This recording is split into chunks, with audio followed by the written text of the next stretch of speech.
Okay, so the last one of our opening series is for our spine, and we need to think of the spine as responsible for a few things. So, start again. No, I was going to say something and I didn't because we're recording. Sorry. You may as well say it now. I don't know what I'm going to say now, it's gone. So the last one of our opening series is for our spine, and now we need to consider what the spine does. So we can flex, we can extend or open up, and we can rotate. So we're going to address all those positions today and trying to mobilize the spine in as many ways as we can, thinking of the spine as more of the upper spine rather than the lower spine or the lower back. Okay, so 3 exercises again, addressing extension, flexion, and rotation.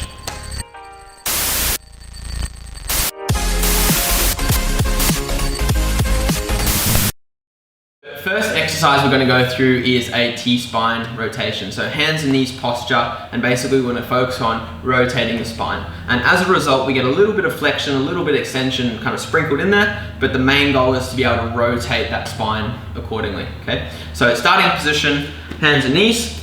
We're going to place one hand behind the head.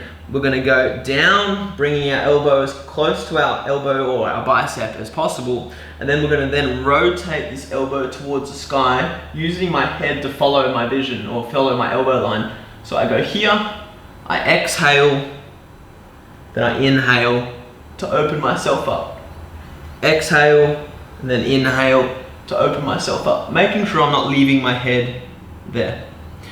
Now from side position, same again. I'm going here, I'm bringing my hand, I'm exhaling down, and I'm inhaling back up. Doing this nice and slow, looking for range, trying not to move your hips around too much as you do the first position. So that's our T-spine rotation with the hand behind the head. Okay, so next position we're going to go through is our cat-camel, very kind of yoga dominant move. Again, really good for people with a little bit of cranky spines. Sometimes if you get slammed into the ground a bit hard, you get that kind of compressed feeling where your ribs and your spine and your chest all feel a bit tight. Really good way to open that up and feel a little bit more flexible, both through flexion and extension, which then influences how our neck, our shoulders, our wrists, our elbows, our hips feel, because we kind of think of the big rock as the spine and the hips and everything else coming after that. So again, cat-camel position, we're going to be here. We're going to exhale into a bit of a flex cat position or a hissing cat, chin to chest. Inhale into eyes up, bum up. Then as I exhale, I'm really trying to focus on rounding my spine, getting my chin to my chest. Then inhaling back up and using my breath to dictate my motion, my range as much as I can, rather than just going super fast, feeling like an idiot, not really doing much. So take that slow, use your breath.